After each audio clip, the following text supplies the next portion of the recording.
Good evening and welcome to Tata Literature Live, the 11th annual Mumbai International Literature Festival and the first one to be completely digital, co-sponsored by Tata Steel and Tata Projects.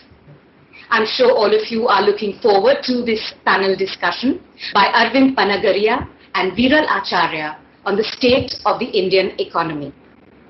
They will be referring to their books, India Unlimited,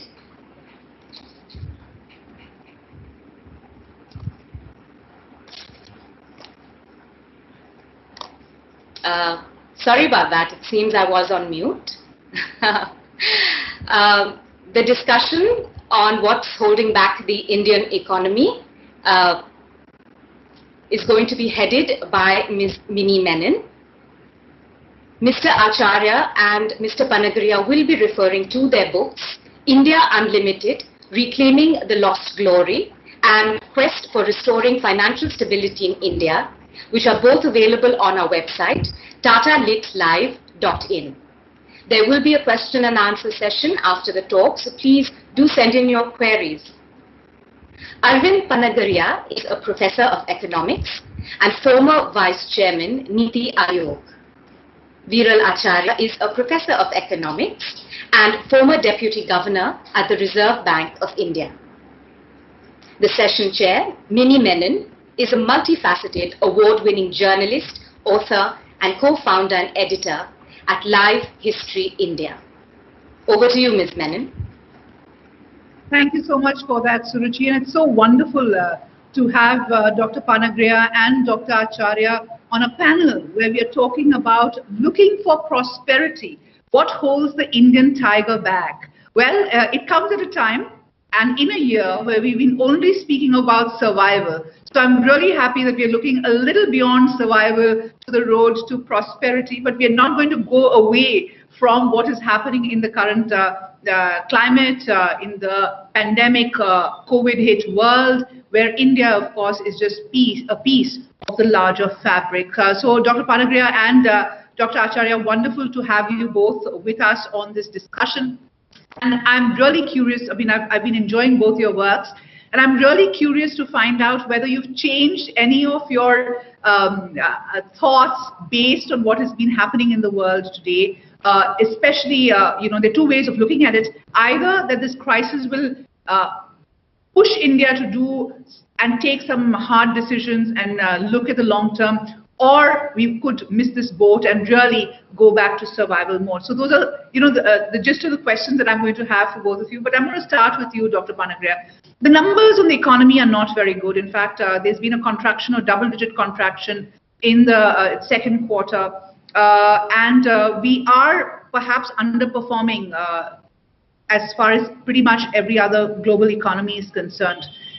Sitting out of there, what do you think, what do you make of India's response to the pandemic and the road ahead? Because there is a sharp difference between what's happening on the ground and the sentiment, if the Bombay Stock Exchange is anything to go by right now.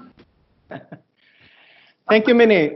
Really great pleasure to be here, and thanks to Tata Lit. Let me just say that this was a shock that came from outside. It is not something that something that we did wrong in terms of our economic policies that led to the recent decline, the double-digit decline that you referred to. So I personally don't think that we need any course correction. We have made some good use of this time, and in September, when the Parliament met for 10 days, some very tough reforms were actually enacted. So to that extent, we have done it right. We should continue to do right. I have no doubt that as the COVID recedes, or as vaccine becomes available and we progressively overcome the current threat of COVID, we will come back out, and the post-COVID decade, my own judgment is that we would grow at least 7%, but I think we'll go to about 8% or so. So good times are ahead of us. Right. I've got a couple of follow-up questions on that, but I'll get Dr. Acharya in. Dr. Acharya, we didn't go into this year in a sweet spot. We were facing headwinds and tailwinds as we came into this year. So it's not as though the economy was, all good. We were facing a contraction earlier, not a contraction, but a slow growth. How are you seeing the signs right now? How much of a setback has this crisis meant for India? Yes, Minnie. Firstly, pleasure to be here, and thank you to Tata Lit for inviting me to be here. The way I see it, Minnie, is that India has always grown well when situations like the COVID shock arise. I agree with Dr. Panagariya. It's entirely unexpected and also unprecedented in its scale at the same time, and the nature of responses it requires. The two areas I touch upon quite a bit in my book are the financial side, which is the health of the banking system for most part, and the fiscal side, which is the state of the government balances. I think both of these have been quite stretched for some time due to a variety of reasons. I'm of the view that regardless of the COVID shock, we would have had to do some repair efforts on these fronts anyways. Hopefully, the COVID shock accelerates the reforms on the banking and the fiscal side, even if in the short term it requires that we use banks and the fiscal balance sheet to accommodate the shock to the economy. I would mention two things in terms of the present scenario. Regardless of what we think the initial conditions were, it's very clear around the world that what is really driving the immediate growth outcomes is the health curve. If the infection numbers are down, people feel comfortable undertaking their discretionary expenditures. That brings mobility and economic activity back. If the infection numbers are not looking right in a country, ultimately it has to resort to difficult measures. Just today morning, public schools in New York have shut down because actually the infection numbers are on the rise again. Thankfully, in case of India, the infection numbers have come down very substantially in the last 2 months. I would say almost unexpectedly sharply. I hope that continues to be the case. And I think if that remains, if we keep the health curve contained, I think we need to start focusing on the road to prosperity, as the title of this session goes. From my side, that must entail significant reforms on banking and fiscal side, and I'll be happy to touch more upon what these might entail. I have quick follow-on questions for both of you. I'm going to start with you, Dr. Acharya. Let's talk about the fiscal deficit, because at the end of the day, that was a concern going into this year. It's going to be a bigger concern coming out of the year. But do you think globally there's going to be more elbow room for economies as they struggle out of a COVID pandemic to actually have some leeway, or will it really hurt us even more because we don't have the ability to actually do follow-on stimuluses going forward? How are you seeing it? Because it's a little bit of a dicey situation. We haven't been here before. Yes. See, Minnie, fiscal deficit generally has two components. It's what the deficits are, which is how large are your expenditures relative to revenues. But usually you measure them relative to the size of your GDP. Sure. So if the growth path is good, which is in the denominator when you measure the fiscal deficit to GDP numbers, then actually it's okay to incur some additional expenditures that might be necessary for relief and repair efforts to deal with COVID. Now, how do we ensure that we are on the growth path? I would say that we have to shift focus to infrastructure in a very, very significant way. A lot of our fiscal deficits at present are focused on what I would call as either salaries and pension payments for public sector employees, not just in the government, but also in public sector enterprises. There's a very large number of merit-based subsidies of various types, and not all of what the government spends reaches the last mile, because to deliver the subsidies, you have a whole paraphernalia of, there will be an institution, it will have a financing arm, it has to borrow in the markets to pay interest on that. And so there are huge costs that are actually a baggage on top of our subsidy expenditures. So what the government can do is to rationalize the subsidies very significantly, cut out the ones that are not actually achieving their purpose, perhaps roll them into a universal basic income. We have now the digital technology through Aadhaar, through Jan Dhan Yojana accounts, etc., to make direct benefit transfers to the extent possible. I think we can save a lot if we do this. And I think then we should start focusing on healthcare infrastructure, education, and infrastructure expenditures. I think these will put us on a medium-term to long-term high growth path.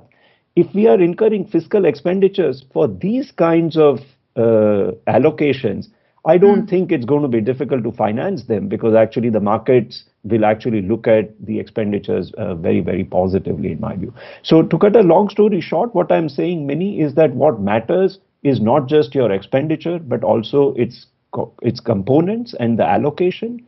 I think we need to focus on providing public goods, which are not provided by the private system. And we have to ensure the expenditure is such that it will have huge fiscal multipliers. It will catapult us onto the road to prosperity in medium to near future. Right. The markets are at an all-time high, Dr. Acharya. Missed opportunity, you think? Because the disinvestment target this year was huge. And, we haven't seen the LIC IPO. We haven't seen any big divestment. Do you think it's a missed opportunity, or do you think they still have a window? See, it somehow seems to me it's always perennially a missed opportunity. I don't really know, frankly, what's going on with the disinvestments. No valuation seems right to the disinvestment persons, whoever is in charge. I'm always stunned that every disinvestment is planned with a horizon of 1 to 3 years. Why not now? If the valuation is right now, you should have been ready with all your blueprint and go to the market. I'm actually reaching the conclusion that maybe there simply isn't will in the bureaucracy to actually make it happen. And while it may sound like a very boring reason, I think the reason may be because they don't want to give up the turf. I think each ministry gets a lot of control rights and rent seeking from the public sector enterprises that they manage. If they give up control over these, sometimes I get asked the question, oh, what will they do if they don't have these public sector enterprises under them? So missed opportunity for sure. And one thing to keep in mind is that the longer you keep running, especially the ones that are not doing very well, those public sector enterprises only keep bleeding and their valuations keep declining. We have several such public sector banks and public sector enterprises on the government's balance sheet. I think we should take an approach of stopping our losses and not bleeding the taxpayer money further on some of these. Right.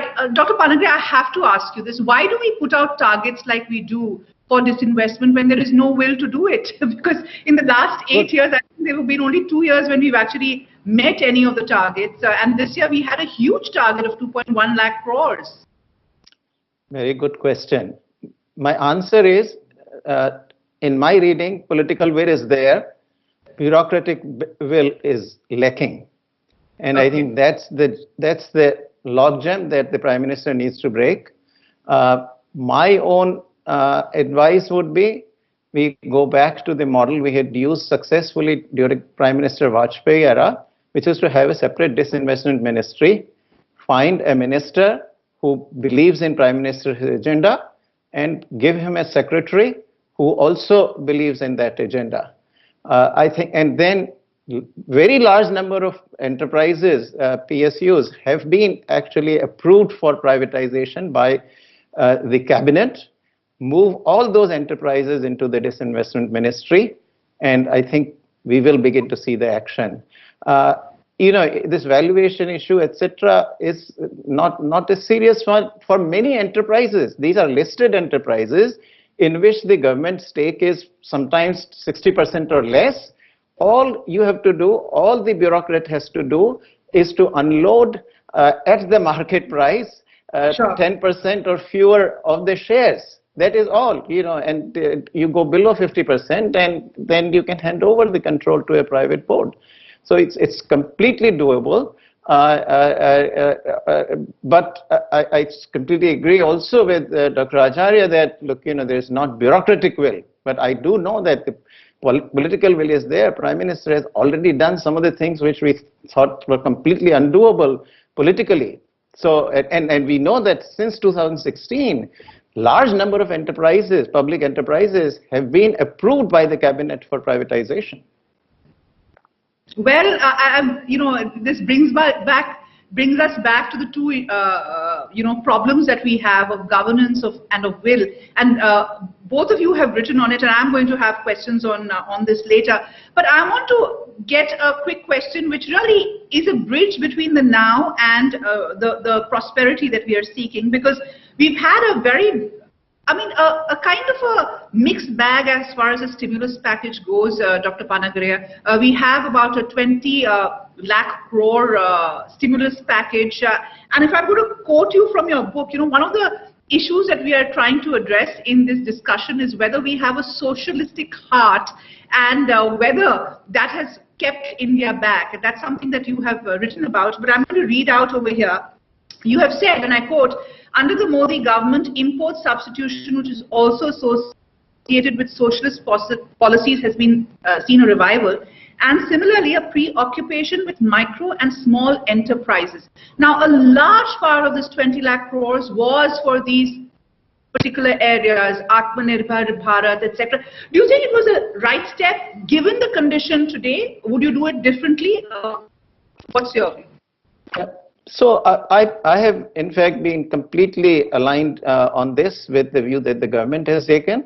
I don't think, given the nature of the shock that we had, both demand and supply had been shocked, and particularly supply curve itself had actually become vertical. What that means is that any demand stimulus would not have in those days, in that particular quarter in which we had this 24% decline in the GDP, any response. So we were right not to go with a huge amount of firepower to stimulate the economy, because that would have only translated, if anything, into some inflation. But now I think, as we are coming out of the COVID, cases have been declining, and anyway, the economy has been unlocked fully. And people are returning to work. I think now there is some room for response of supply to demand. And so some stimulus at this time will not go to waste. And I also believe that, look, it does add to the debt, meaning debt to GDP ratio. But at the same time, it seems to me that there is GDP in the denominator, and if we get some response, both in the short run and in the long run, it will pay for itself. So I think now is a good time, perhaps.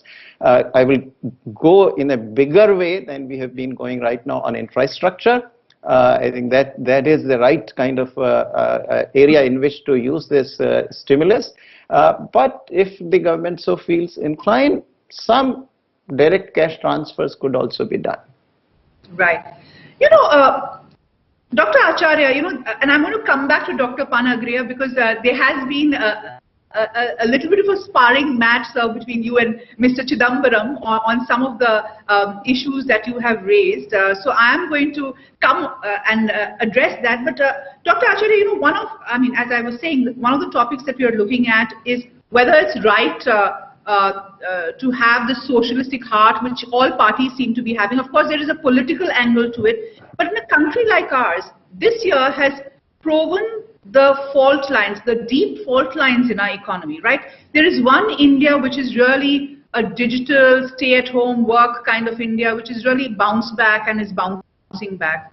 There is another India which is really the India that walked back home and is still looking for a job. Now, in a country with our kind of poverty, our kind of problems, can we really steer away from a socialistic kind of a framework where the state becomes the big brother of the people who don't have access to resources, who don't have avenues to meet them? What's your view? See, Minnie, firstly, I think it is not the case that it is just our government's socialistic hearts. My read is that India as a whole has a socialistic heart.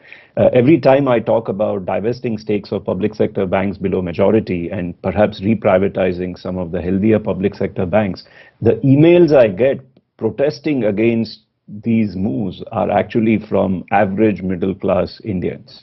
I think they have a socialistic heart, and I think we need to be able to convey better to them what are the benefits of a market-based economy if it is allowed to operate with the right levels of governance and risks.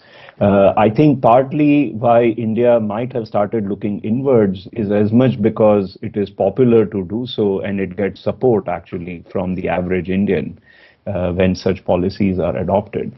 So what should be done about it? I think we need more earnestness and accounting of what are the costs of running public sector banks, public sector enterprises, and the costs of these employment that we create in these enterprises, the losses that we are encountering, how much of the losses are kicked down the road so that they're going to be paid by future generations, and we are simply bringing their taxes forward and consuming and paying ourselves off at their expense.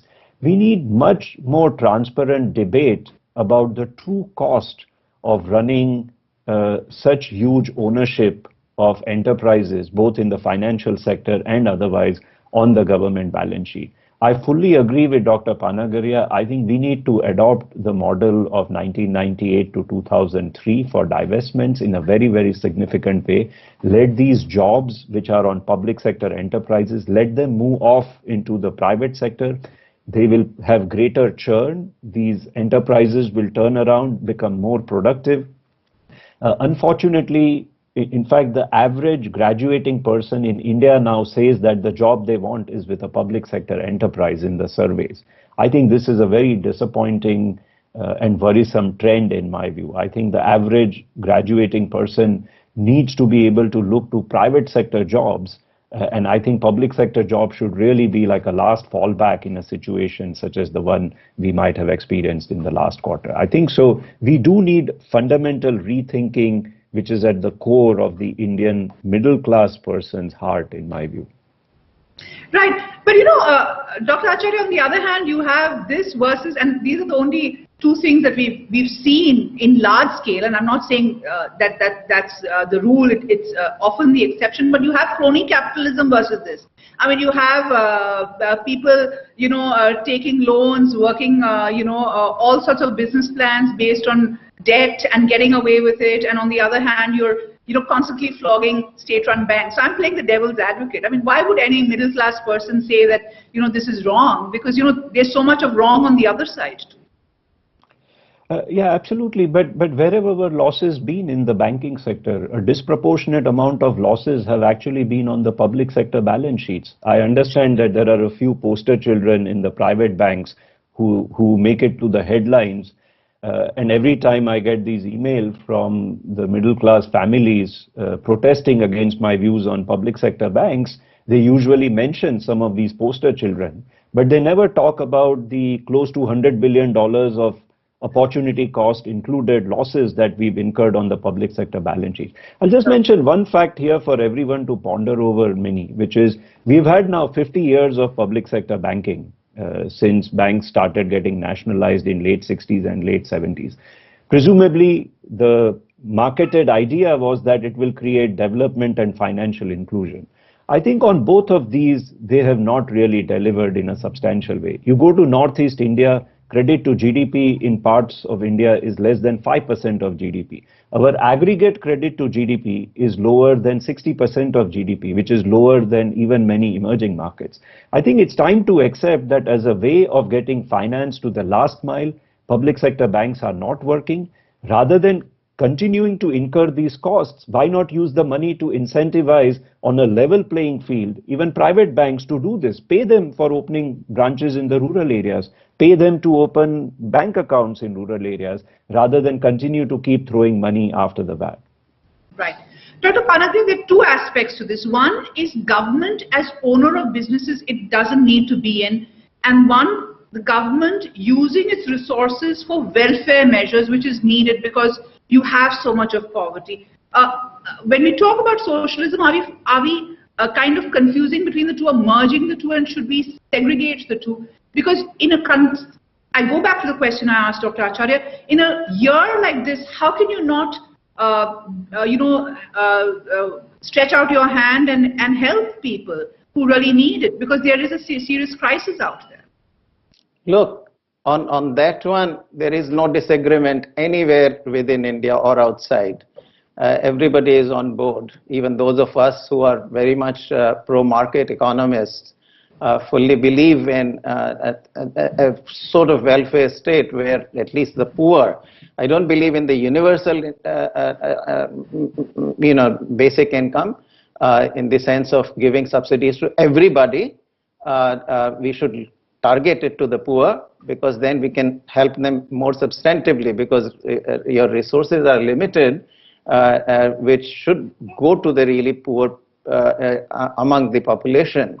So I don't think there is any disagreement, many, on that. The big battle really is on, are we going to become genuinely a market economy otherwise? I mean, look, these transfers are very much present in much larger scale, on a much larger scale in the United States, which is seen as the leading capitalist economy of the world. I think that's a false kind of dichotomy. What we need is for the private sector to do a lot better, and that requires making the environment in which the private sector operates better. Now, when we see that everybody wants a government job, you cannot blame them, because government jobs are the best jobs available today. I mean, if I have a choice between a class 4 employee in the government and being, let's say, school teacher or even a lecturer at a private college, it's a class 4 job in the government which is superior. It starts at 18,000 rupees, gives me complete security of job. I have to do very little work. My health benefits for the entire family are fully covered. Down the road, I can get a housing, government housing.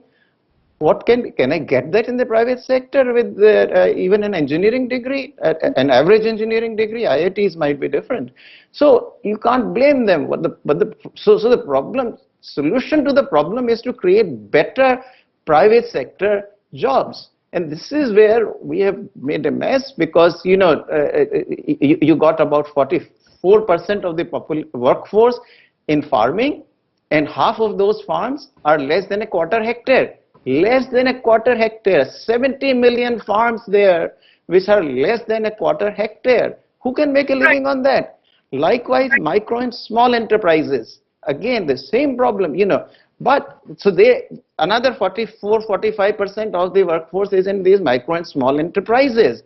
This is where the votes are. So the government's, therefore, instinct is to go do something for the farmers, do something for micro and small. But we need to think a little harder. That why are they there? Why are they paddling in the same place for so long? They have to be taken out of there into better jobs. And that's where the private sector economic environment ecosystem needs to be a lot better. Right. Dr. Panagariya, as a journalist, I'm very, I would have normally asked you about what Mr. Chidambaram said about this and what you reacted, etc., etc. But really, I think, I'd like to take this conversation beyond political differences to the actual means to make change happen. What amazes me is that we have in this country, writing about this country, great economists like you and Dr. Acharya, and yet we seem to be having on paper all the solutions and a very lucid understanding of the problem. But on the ground, we still have the same problems, and it is irrespective of which government is in play, Dr. Panagariya, because we've tried every government in every state, and the fundamental problems remain the same. So I'm going to take up two of the issues that you spoke about, which is mass unemployment in the rural sector, and the second is the underemployment really in the industrial sector, because like you rightly said, and I didn't know, but it's an amazing statistic that almost 56% of Indian industry employs, or Indian companies employs, less than 5 people. And that's the state of the size of our companies really. So which means that most people are, like Dr. Panagariya said, a small enterprise. And you can't have great productivity in this small enterprise.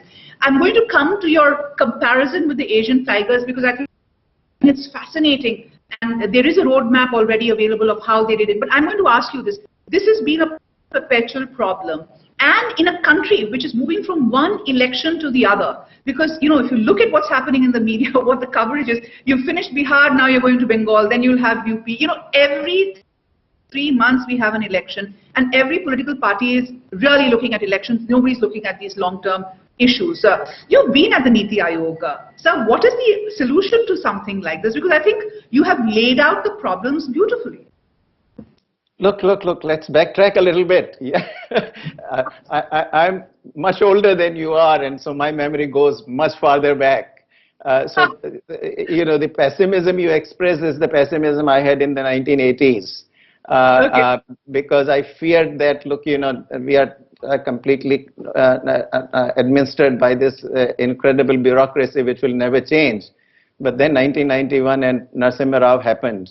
And that really put an end to all my pessimism. We did give up all the licensing, all the controls that used to exist then. We became an open economy, markets opened up, and a huge amount of progress has happened. Frankly, I mean, in 1980s, if you had asked me, will we be where we are today, I would have said no chance, zero chance. So we have made a huge amount of progress, and we are continuing to make progress. It halts, we take 3 steps forward. Sometimes we have even taken 1 step backward, but largely not so. But I think there was a period of 2009 to 2014 when we took several steps which were backwards and which will need to be reversed in the future. So that's one thing, let's not be so pessimistic. Progress has been happening even as we speak. When the parliament met for just 10 days last September, 2 major sets of reforms happened actually. One set of reforms were in agriculture, another set of reforms were in labor markets. Now, labor market reforms I've been writing for 20 years. They've been in discussion at the policy level for 30 years. Even in 1991, they were actually discussed, labor market reforms, but nothing happened. Nothing happened till just now, last month, 2 months ago in September. So progress is happening. What we have to do is keep pushing. For us economists, there is not a whole lot of payoff in the academia to writing on policy. And if we were actually pessimists, we would never write on policy. But we think that things can be changed. Policies can, in fact, be impacted. Certainly last 20 years experience tells me that yes, we have made a lot of progress. So I wish we would go faster, and I wish we had not lost almost 10 years from 2004 to 14. And this is not a political statement. I just genuinely think, first 5 years of that, we did not do anything wrong. But following 2009 to 14, we made a lot of mistakes. All the kind that Mrs. Indira Gandhi had made, Prime Minister Indira Gandhi had made from around 1969 to about, almost 1982. That's water under the bridge, but we need to undo that faster. And now, of course, you've got this young, much younger population in India, which is also somewhat educated, and this is impatient. And I think, so at the same time, also very glad that the younger generation is so impatient. Right. That is how we are going to change. That is how we are going to change. So we will talk a little about why you think that period of 2004 to 14 was a problem period, because one could argue that it is also politics, and a lot of work didn't happen because of the political back and forth, because there were issues there. But Dr. Acharya, my generation benefited greatly because of the growth that we saw in the early years, right? Maybe 2000 to 2008, 9, when we were starting off our careers, we really did well because the economy was growing. There was opportunity, and if you were hardworking, you would do well. And that was the 8% growth that we saw. We've kind of pulled back from there. And I do worry about youngsters who are coming out in a market like this, where jobs are scarce, where there is uncertainty in the future. They don't have it as easy as we did when we started out. So I'm going to ask you, a lot of Dr.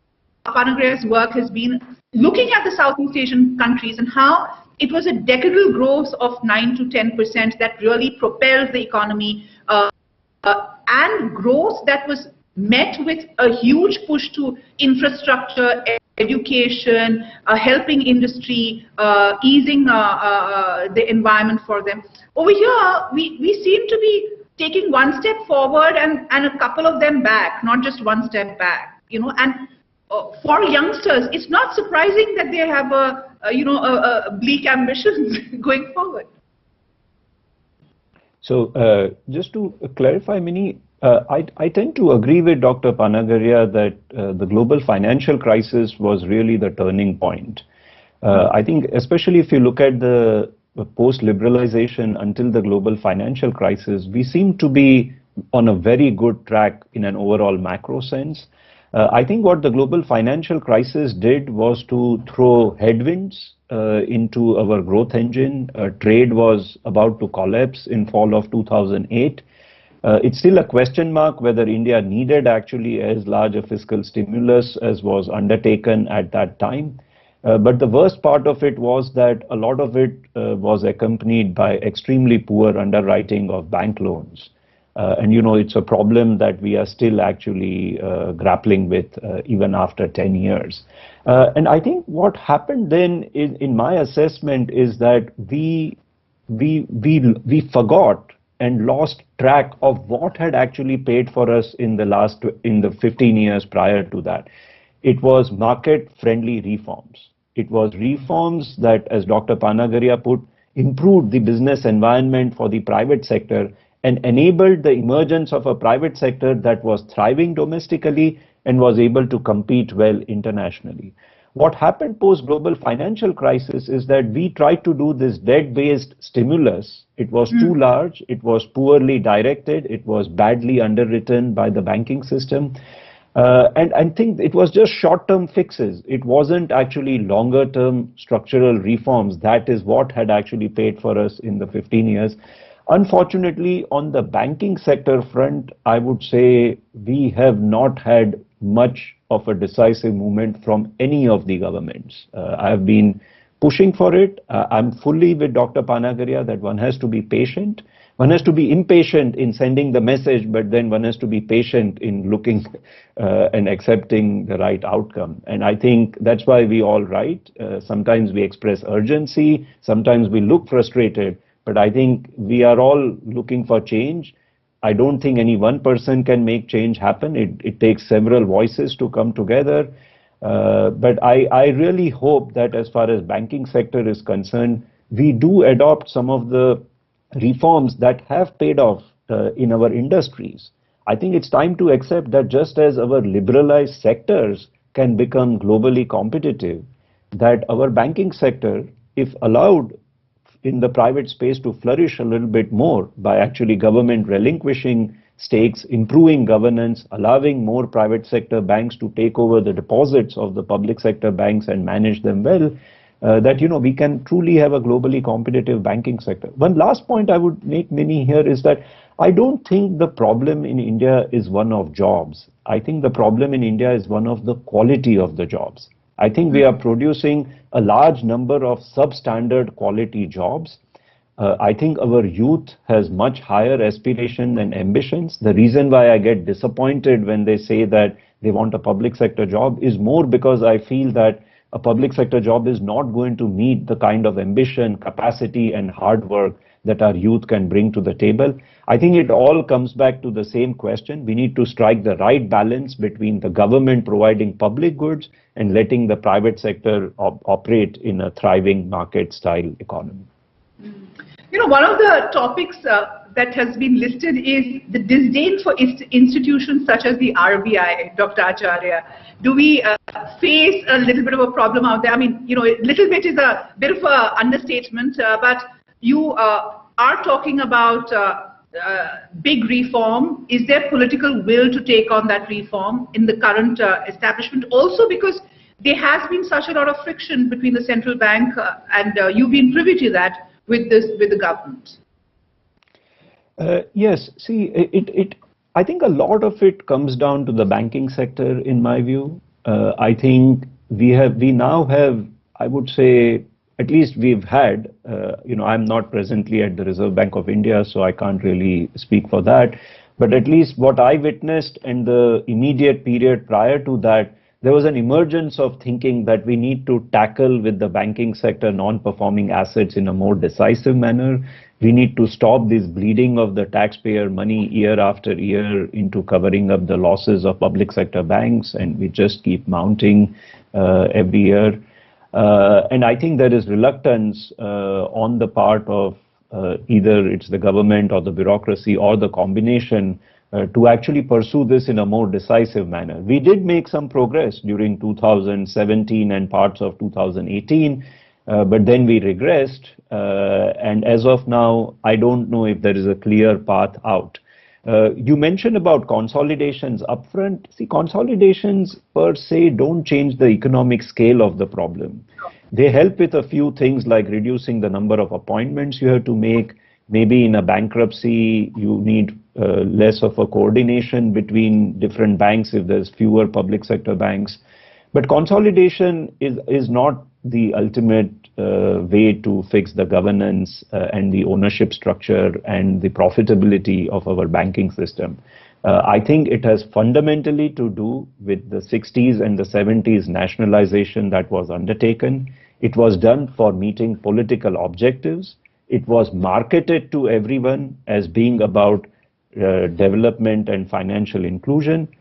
We have not seen much of a performance on this in 50 years. It's time to call it a day, bring the bails down from the wickets, go back and think about a new strategy for playing the next test match, in my view. You know, under normal circumstances, I love history. That's why I'm working on Live History India. But Dr. Panagariya, blaming the 60s and 70s nationalization, that happened, right? I mean, that's fine. But I like what you put. I mean, you have a full chapter on NPAs, but in a different context, you mentioned that once you get populism in or kind of protectionism in, it's very difficult for any political party to pull back. And the context was slightly different, but I think it kind of relates to Dr. Acharya's point as well, that we've had different governments. I mean, just before the lockdown, we had the government talking about the consolidation of 10 PSBs, public sector banks, but of course the lockdown happened after that. Before that, you had the IBC set up. There were many, many attempts, but it's always been announced, it's not been pushed through. So do you think these political hot potatoes, because there's such big stakes over here hanging in balance, it's going to be difficult for any government to do this? Well, there are many things we thought that it will be difficult, not just difficult, but impossible for any government to do, but they got done. And so I think that this will also be done, and I'm pretty sure this will be done within my lifetime. I hope I don't live that long. But let me just make a simple suggestion. You see, the way things have to be done in politically how you navigate. Here is a thought. The government has 12 banks. The bottom 6 of these banks account for only 15% of the assets of the public sector banks. Only 15%. Let us begin by privatizing those 6 banks. The government, in terms of assets, is not going to lose big time. If there are issues of social objectives to be pursued by the banks, etc., you still got 85% of the assets with the government. And let's wait, once this is done, we'll see what impact it has, and then we can come back and reassess what to do with the remaining 6. And I think, Prime Minister's mind, I absolutely understand. I don't think he will be opposed to that. At the end of the day, he just has to navigate the politics of it, and I think it will happen. A lot of things. Remember that, we were saying that civil service will never be opened up. Well, it has been opened up. The lateral entry has happened. Now, you could say that the scale is still very small, but at least the principle has been established. Likewise, on a much larger scale, the Prime Minister is appointing non-IAS officers to become joint secretaries. So again, and that has been happening on a much larger scale. So the IAS monopoly is being broken.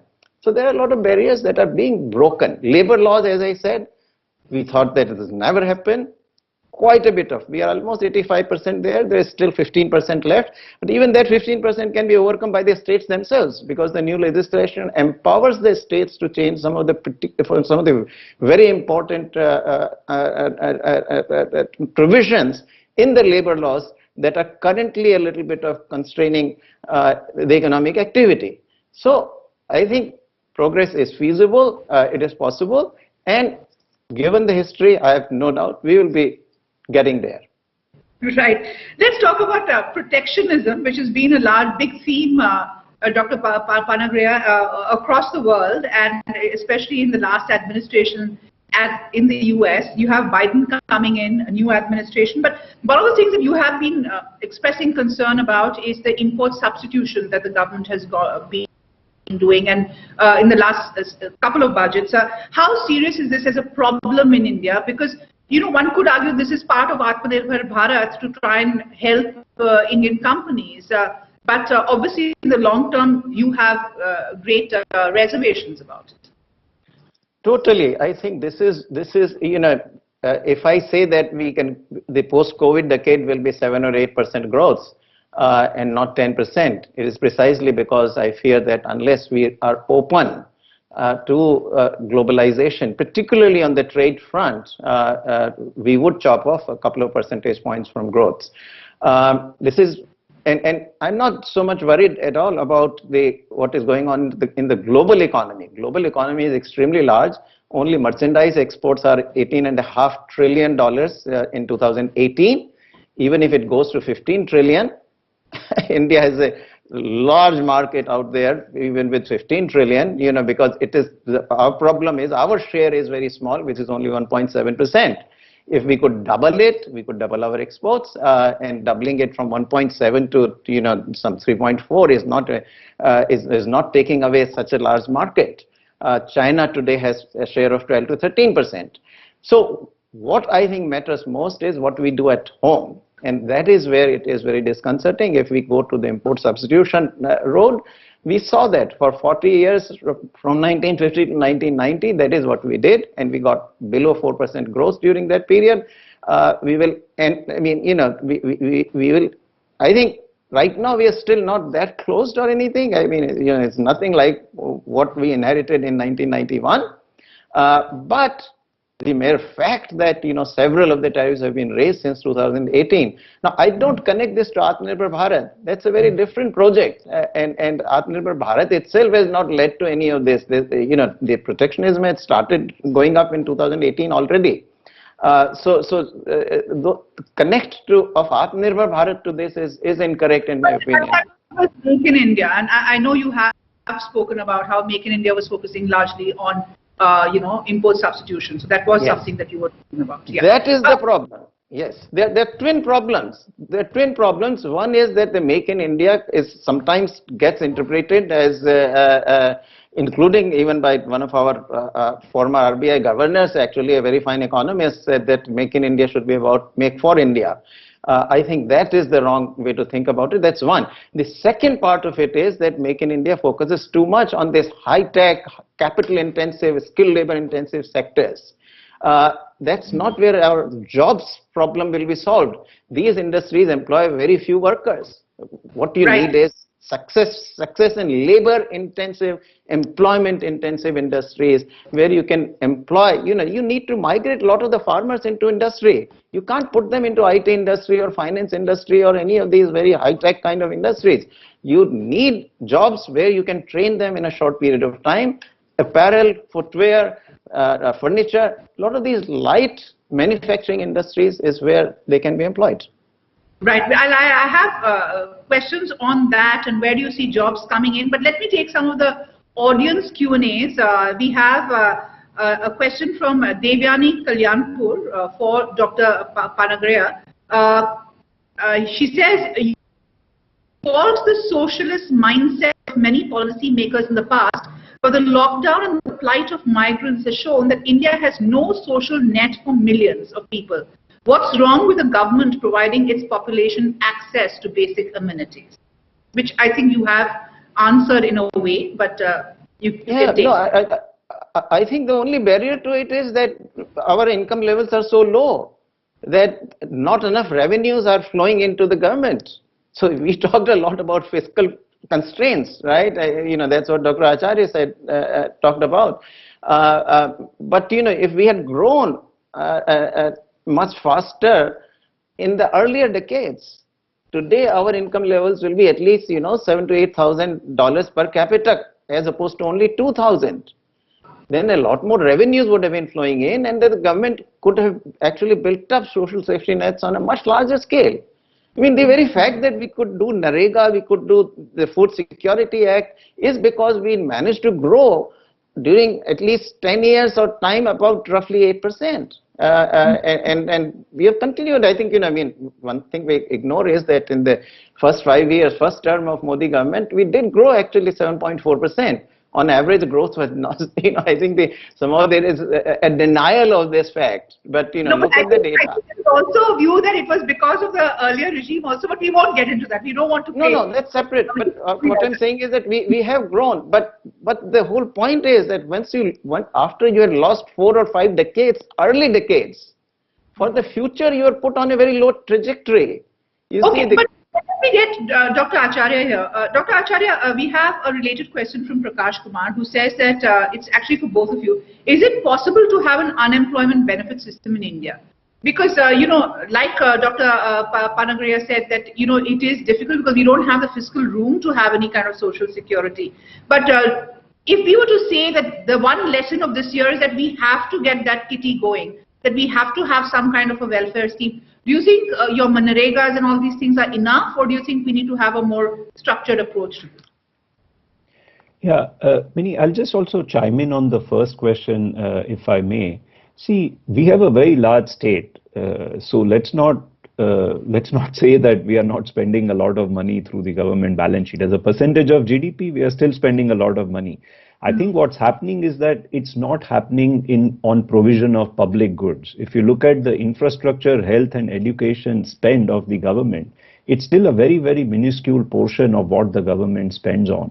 So I think we need to, in fact, I think both Dr. Panagariya and I are saying something which is saying that you can have a market-based economy and a state that is focused on provision of public goods. And these are not actually at dissonance with each other. I think this is perfectly compatible. A market-based economy would give you higher growth overall. That would mean you have higher revenues for the government. And with a better prioritization of its expenditures, you can actually provide a better safety net.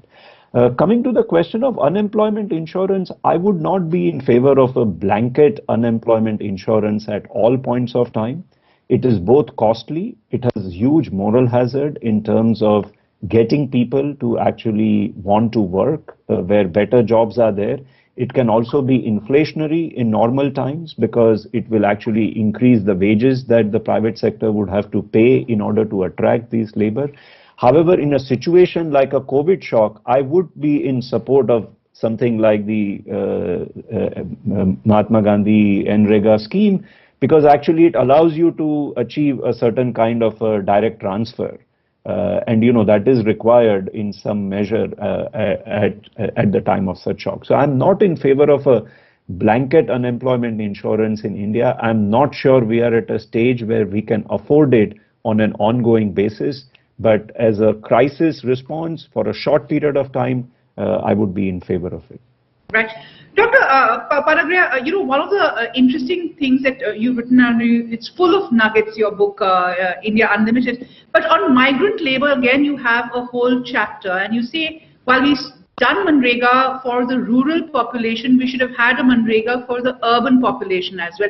And I think this year has just proven that. But what is the thinking? Why should we only have it for a rural population and not for an urban population? You've been sitting at Niti Aayog. What was the thinking behind that? No.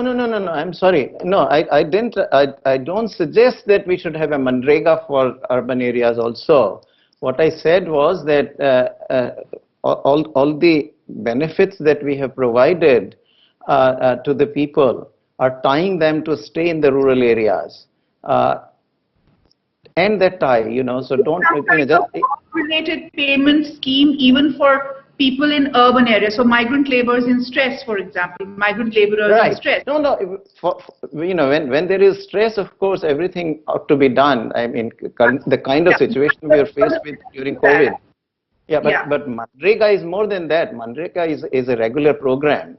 And for that, I think you need the revenues. Look, I mean, if there was will, one point that Dr. Acharya earlier made, which was to rationalize a lot of the subsidies that are there in the system. If we were actually willing to do that even, I think we could go a long way towards extending the social safety net a bit further, because a lot of the subsidies are not going to the poor, they are going to the rich. Fertilizer subsidy, you think that goes to the poor? It's the big farmers who get that subsidy. You have to have a lot more land to take advantage of the fertilizer subsidy.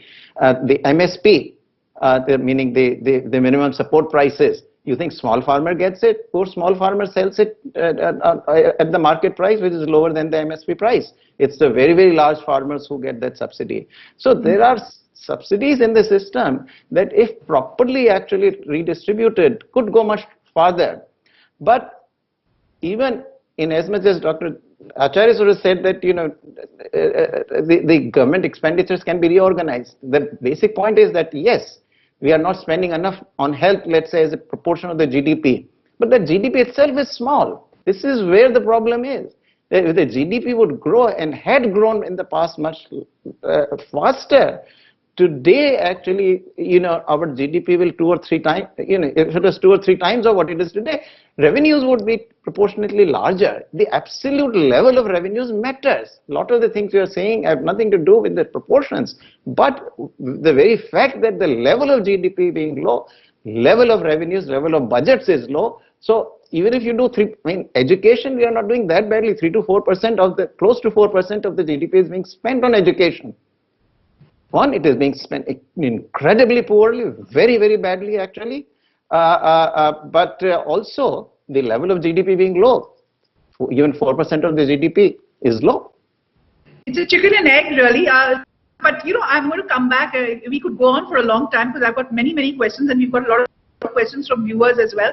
But I'm going to wheel it back to the topic that we are to be discussing, which is really the road to prosperity. Now, Dr. Acharya, this year has been a setback. We don't know what's going to happen in the immediate future. But if we were to come back to that growth trajectory of 7 to 8+ growth and do it in a sustained manner for at least 5 to 7 years, like many of the Asian tigers did it, it's a very, very different world that we are coming into right now, because they grew at a time when global trade was at its height. They benefited greatly from the export boom, etc., etc. This is a different world. China dominates. There is a lot at play. What needs to be done, and what could India's path to prosperity?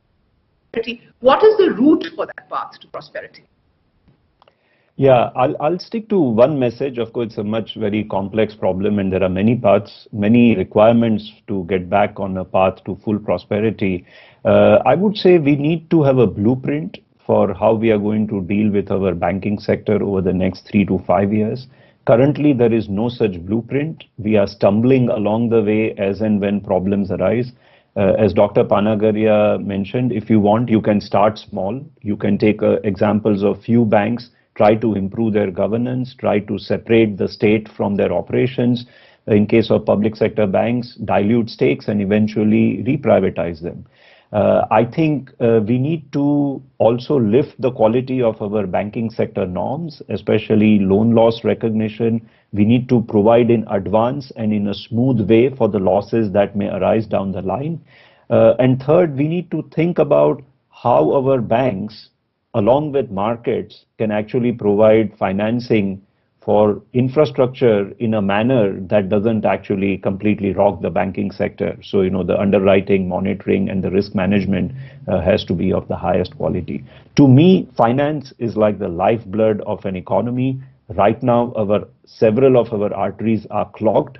If we don't fix that in time, I think it's going to hurt the overall health of the economy and prevent us from being prosperous in a sustainable manner.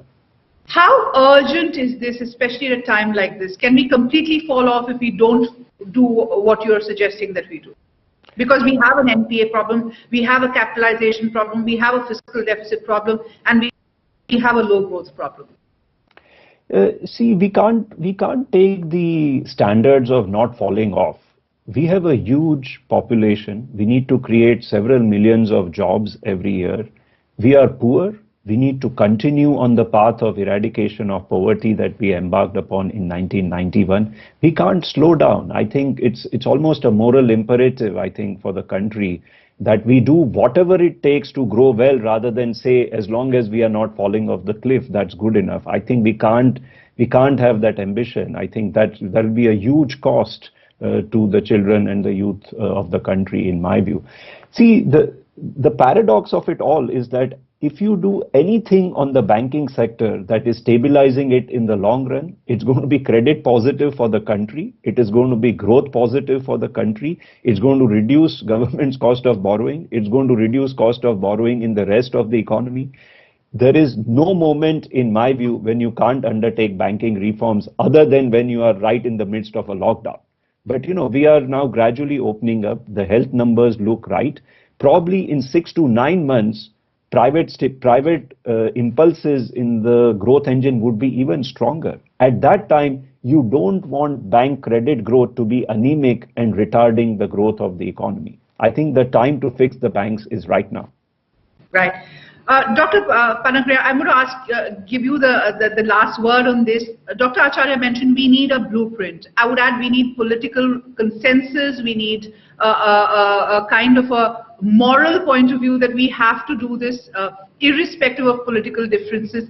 And we need to address the elephant in the room, which is governance and the bureaucracy, which we didn't get the chance to talk about.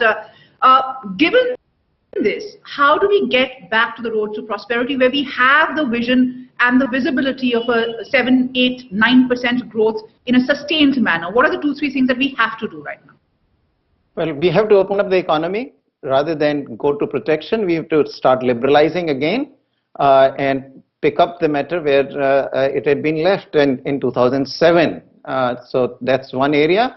The other area which really is crying out for reforms is the land markets. India's land market is incredibly distorted. Land is extremely expensive, and any business you do, particularly a large-scale business, requires land. We didn't touch on this, but I think this is another very important part. So those are the kind of things if we can fix. I think banking, I completely agree with Dr. Acharya. Absolutely, what he said needs to be done, and that should be on the front burner. That's clearly very important. But I would put in the same league actually opening up the economy. Land markets is a more complicated issue, but we should start addressing it and clean it up in the next 5 to 6 years. So those are the areas I would do. I won't worry about political consensus because I don't think common man is against the reforms. I mean, we keep saying that there is no political consensus, but how come then the reforms keep happening? And I don't see any demonstrations against the reforms in the streets. I mean, even on agriculture, which was so contentious, and we thought that farmers will be everywhere in the streets of Delhi and Bombay and all the major cities. In the end, it really has fizzled out, and that's because the common man is not against reforms. Political, but I want to ask you, what about governance, sir? Because anybody who you talk to in India will say that it's the layers of government, it's the layers of bureaucracy that's slowing down India. You both have dealt with it without going into specifics. How much of a reform and a rethink do we need there? Yes, I think we need much greater. I mean, we need a lot of governance reform in the central government also, which is what we always focus on. But we need much bigger, more important. They pay off to governance reforms is much higher if we do something at the level of the states. At least if we could get half a dozen states to be functioning extremely well, we could go very far. Because a lot of the things have to be done on the ground. On the ground, who do you deal with? Mostly the state government. In fact, a lot of the restrictions from the central government, things like foreign direct investment, etc., investment licensing, import licensing, they're all things of the past. A lot of the barriers that came from the central government are in the behind. Taxation is a big issue. On that, the central government still remains kind of very deeply involved, and the reform there is very important, both predictability and the stability of taxation. That is the key on the central government, but state governments, I think a lot of the issues that relate to land, agriculture, even labor, that has to do with the state governments, and we need to make much bigger push. I think there is this huge kind of, among the intellectuals, commentators, journalists, everybody, anything we want to do, let's look to the central government. And the central government also says that, yeah, I'm going to do it. That I think it's very mistaken. We need to bring things to the private sector, and we need to also start focusing in a big way on governance reforms at the state level. Right, gentlemen, both of you have been in positions of power. Your work has been absolutely fantastic, seminal work, great ideas. But let's hope we move beyond talk and actually get this implemented, because, you know, a crisis normally brings out the best in us, and this is a crisis. But it's also an opportunity, like you both have pointed out. So the road to prosperity, I hope, it's going to be paved with good intention and action, and all the steps that you have kind of listed out. Dr. Panagariya and Dr. Acharya, thank you so much for joining us today. Over to you, sir. Thank you, Minnie. Thank you so much for that talk, filled with acuity, hope and actionables. We hope the right people are listening. We would like to thank our title sponsor, Tata. Do head over for our next session at 9 p.m. It's a straight talk by Sir Roger Penrose on quantum mind, a new understanding of human consciousness. Hope to see you there.